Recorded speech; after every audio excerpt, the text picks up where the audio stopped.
The Superlight 2 is finally here. Hold on, is it the new one? Yeah, it is. The original version is one of the most used mice in esports, with up to 50% of professional players at some of the biggest tournaments using it. Now we have a sparkling new version, but this one comes with... The competition has had 3 years to catch up to the Superlight, and as a result has created a new standard of expectations when it comes to gaming mice. The big question is this even an upgrade? It looks the exact same as the old one. There isn't even a 2 written on this thing anywhere. Has it even reached the new high standards that the competition has set, or has it ignored the competition like Zowie did?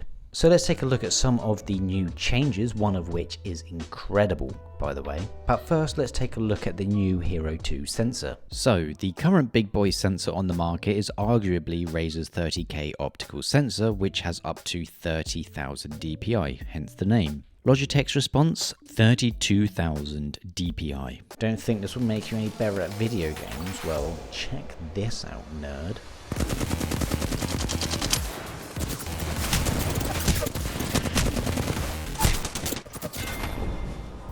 The Hero 2 sensor does have an advantage over Razer's 30K optical sensor. It has an increased polling rate as standard.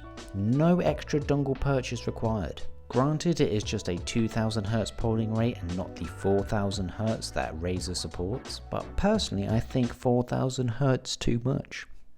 I, as well as many others, have tested increased polling rates, and so far the performance gains are not really noticeable, but they do exist on paper. But why 2000? I think Logitech has done some market research and just determined that a 4000 Hz polling rate would just not be beneficial to most of their user base. I personally think that's a good move. I mean, this mouse is made for professional gamers, not enthusiasts. And I do think polling rates above 1000 Hz is maybe still 1 or 2 more years away before it becomes a standard. An increased polling rate does have an effect on battery life, which I will get to shortly.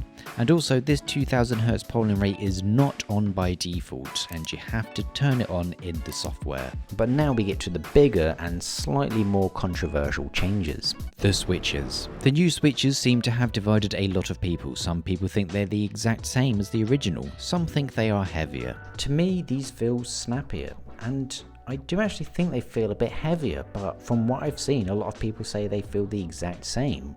So I did a CPS test to try it out. I tried to click as many times in 5 seconds, and the results were the exact same for both the old Superlight and the Superlight 2. It's strange because the evidence suggests that the Superlight 2 switches aren't that much different, if at all, but yet they feel like it. Sound check.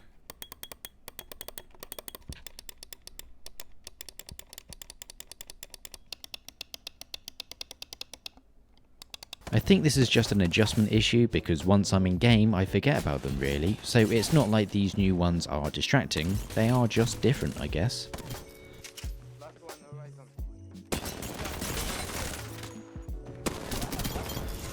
There is some fancy technology being used as well, which is you can choose to have these be fully optical or you can have them set as hybrid. And Logitech hasn't said what the hybrid aspect actually is. The only thing I know is that it uses less power as it says so in the software, which I'll get to in a moment. But now we get to the biggest change that was probably the worst thing about the original Superlight. USB Type-C. That's right, you can throw away your micro USB cable that's sole purpose is to charge the Superlight, as Logitech has made the change I have been dying for it to make. The changes don't stop there. The weight has been reduced from 63 to just 60 grams, and you also get a replaceable part which has mouse feet on it. Now for the battery life. When I had 2000 Hz on and optical only switches, I had an approximate 51 hours of battery life, which I think is pretty reasonable to be honest. A cool feature with the software is that it provides you with an estimated battery life and power consumption. Any changes that you make that have an effect on battery life will be reflected here.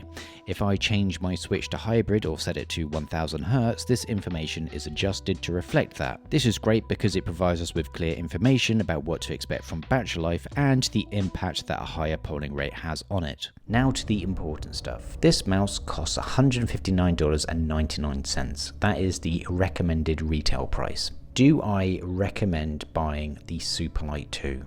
Yes.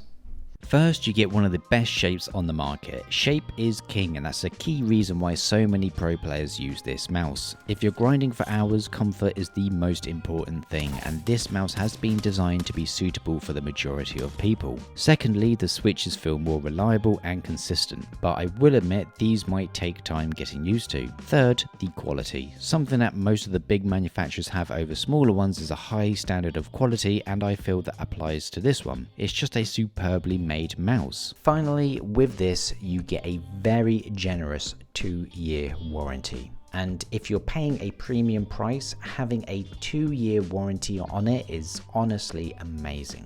So as long as you don't throw it off your desk when you whiff all your shots because again you want to blame the mouse and not the fact that maybe you're just terrible, or as long as you don't misuse the mouse, you will be covered for that 2-year period. And as far as I know, Logitech are still incredible at warranty returns. But now for a big twist. Should you buy a Superlight 2 if you have a Superlight 1? No, you shouldn't.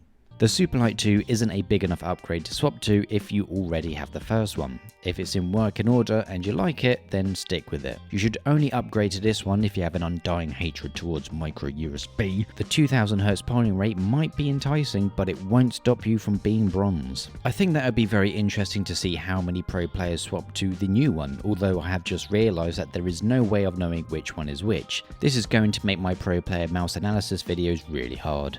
Couldn't they have just slapped a 2 on it somewhere? Personally, this might be my new main for a bit. I've been playing really well with this mouse and the comfort of the Superlight shape has been sorely missed. It's been over a year since I last used the Superlight, I think, so having this in my hand just feels right. Now you've got a fancy new mouse that even simple users, why not treat yourself to one of the best gaming keyboards you can buy? Oh look, there's a video on screen now for you to check out.